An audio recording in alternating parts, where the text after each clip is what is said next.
Okay, so we're gonna clear up a lot of stuff today because I've been in trouble with these things over and over. I know you feel like you want me, and I guess in a way you do.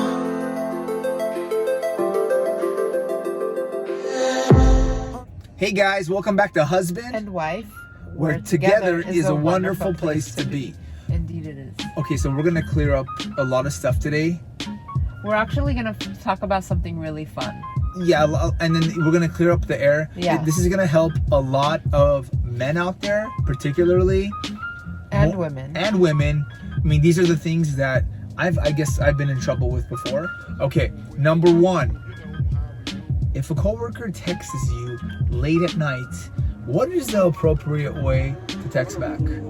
First of all, thank you for the motorcycle. First of all, late at night text is a little inappropriate. Inappropriate? I mean, it's inappropriate. So I want to know what the inappropriate time is to stop texting. Like, what is the appropriate time to text a coworker back? What is the inappropriate time? Let's say Sandra, she says, "Hey Sorrow, I have a question about tomorrow." What time is the cutoff to not text back? You're the genius. I know, but here there's a few exceptions to the rule. For example, exceptions. If you are somebody that they need to message at work, you're at a higher... Like if you're a supervisor. If you're a supervisor and they need to message you to let you know that, I cannot be in tomorrow, the sooner they do that for you is better for your work. Okay. So if Sandra, for example, you said... whoever Sandra is, texts you at night, 9 p.m. in the evening, okay? It's acceptable for you to look at her message and reply back. If you're a supervisor. Okay, done. Yeah. Let's say you're not a supervisor. And based on what she's messaging you to, how the text she's like, going. "Hey Sorrow, how are you? Just wanted to see how things are." Boom. Okay, So, definitely. And I'm not a supervisor. What do I do? Definitely a red flag. Ignore? Yes, she shouldn't be texting you that late. That means the guy has okayed, given her that okay to text her that late. So preliminarily, some conversations have happened. Yeah, that she's like, I feel comfortable texting her, even though I know that he's married or he has a significant other. A and B. So you say you don't reply to that text at all. You don't reply. Okay, but if your text says, "Good evening, Sarah. Sorry to message you late in the evening, but I wanted to let you know that tomorrow I'm not going to be in because of so and so." You say, "Thank you for letting me know." Okay, perfect. Now I have a third scenario. Yes. Sandra says, "Good evening, Sorrow. I'm so sorry to text you. I have a question to ask you." What do you do then? It's very appropriate, right? You're not a supervisor. What do we do in that situation? At 9 in the evening, she says, "Good evening, Sorrow. I'm so sorry to text you. I have a question to ask." What do you say? I think that question could wait until the morning. The answer, because you're not at work. Work is done. 9 and I'm not a supervisor. You're not a supervisor. What could be so important that cannot wait until the next day? Guys, you are not going to be in trouble.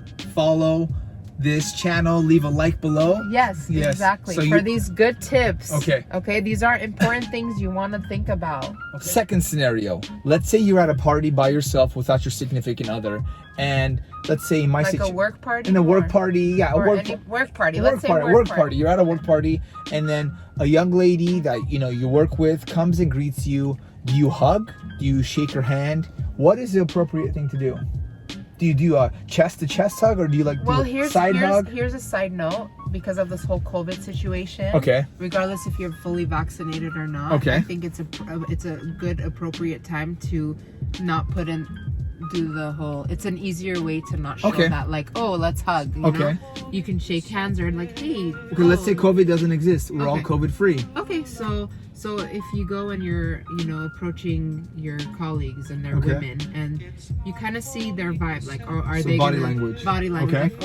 When you go there, are they giving you the okay? What is that? Show them that. Are they giving you like this? Okay, so let's say assuming that they are. Okay. So what are ways that you can? There's ways that you can hug without showing too much affection, and your partner being okay. Being okay about it. Okay. comfortable. You being comfortable, it's not uncomfortable. And you don't have to... Their significant other too would be comfortable too. For example, if they are with one. Okay, and if you tell, based on what you're going to share with us, the significant other is not going to get upset when I go and I tell them, hey, I hugged the girl and this is how I did it. Based on the tips we're going to share, the husband's not going to get in trouble or feel guilty, right? And this is what would be acceptable for me as your wife if you were to hug some. Okay. So it's a little difficult in the car, but the way we would do it is, let's say I'm the lady that works with you, and we see each other at a work party. Hi, Sandra. How are you doing? Oh, hey, Sorrow. How are you doing? Pause. How do I hug you there? How do we hug me there? Yeah. Okay, so I'm coming in for the hug, but you gotta keep it. Don't like hold her in like this. Okay, guys. So watch where your hand is. You can do a pat on the back. Pat's okay. Pat is okay, but it's not like, hey, like that. Oh, not like a massage pat. Not like a massage. Show them what kind of pat. Not like a massage pat, but like a friend zone pat. Like a friend zone pat. Yeah. I usually come in again like that. I usually do that, and I direct it, and I actually go, "Hey, what's up, dude?" And you make it like a see. I say, "What's up, dude? What's up, bro?" So they know like that. This is like, this ain't cool. Yeah. I think that's acceptable. That's acceptable. I would do that. Are you okay if the girl approaches and I do the handshake? So do that again. And I go, hey, what's up, Sandra? What's up? How was that? That's a little weird, actually. Why is that weird? That's good boundaries. You think so? That's healthy boundaries. I'm telling you, hey, this is... Well, to think of it, let's say if I were to do that to a guy and I were to go in and the guy is uncomfortable, and I guess it's acceptable. Right? Yeah, because then I would be like, oh, maybe he's a little uncomfortable because of his significant other, or I don't know, like he doesn't feel comfortable, and I would be okay with that. And when I come home and I tell you, hey, I was at a party and Sandra came and approached me with a hug, and I actually, took out my hand and I shook her hand, you're gonna be okay with it because that's healthy boundaries on my end. Yeah. So here's another important tip. Okay. Okay. Sure. When you have to take pictures. Oh my God! This is scenario number 3, and you gotta hold. Yeah. You gotta hold this one because This is important because there's a lot of things that are unacceptable when you're taking pictures with your colleagues, because you're more in a relaxed state outside of work. Let's just jump right into it. Yeah, let's do it. Is it okay to take pictures with female colleagues at your work without your significant other there? Absolutely. Obviously, of right? Of course, okay. Meetings, all of these things, But things one thing you can't do is, like, when you're taking a picture, you can't put your arm. Yeah, you can't be like, yay. None of that, right? Or you can't do like cheek to cheek, right? No. No. Okay. No, and you can't. And when you're holding somebody like this, you can't like feel on their show things them. Like what? Like you can't be like this. Oh, none of that. Like, that's affection. I think the best way to do it is when you have to stand next to females, or or opposite sex or whatever. I think the best thing to do is like to make it like you're touching them, but you don't really have to touch them. Oh, it's an illusion. It's an illusion. So your hands are open like this, but they're there, but then you're just like.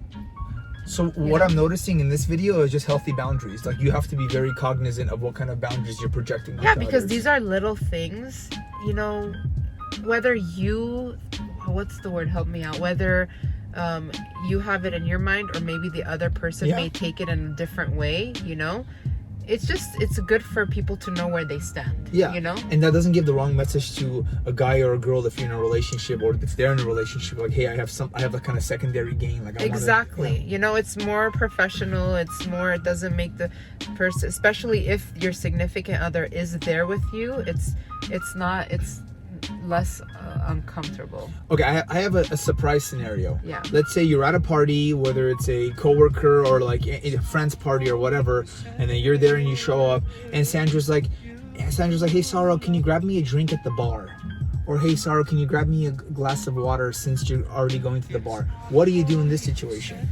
Is that flirty? Is that giving off the wrong message if you do actually go get the water? Like, what do you do?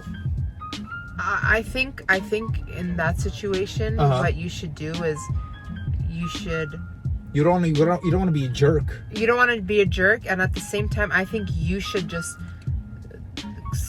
offer it in the beginning, like, hey, I'm gonna go grab it. Would anybody like a drink? Oh, so open it up. Exactly. Open it up, gentlemen. I like this. Exactly. I like this. Instead of So it's different than Sandra saying, "Oh, Sarah, hey, can you grab me a beer?"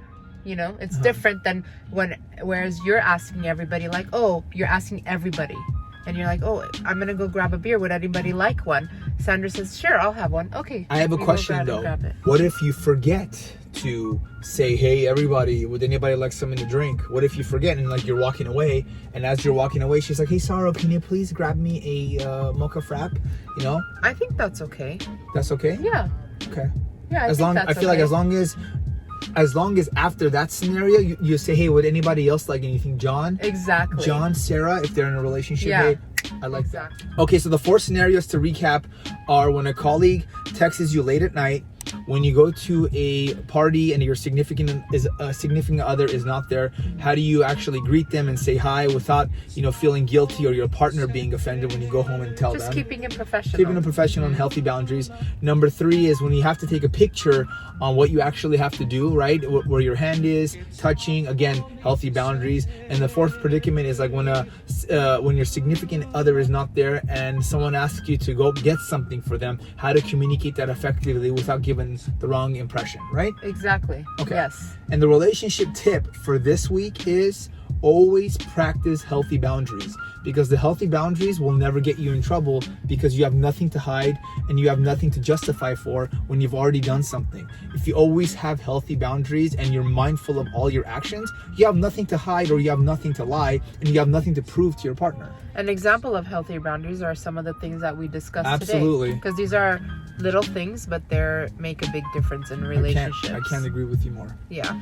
And so if you can please subscribe to our channel, like this video, give us a thumbs up, and turn your post notifications on. It's the bell, so that you can get more every time we post on every Sunday. And give us a like if you want to see like more videos like this.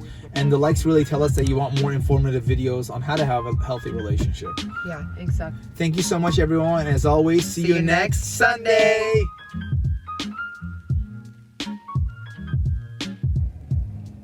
Hey guys, welcome back to Husband and Wife.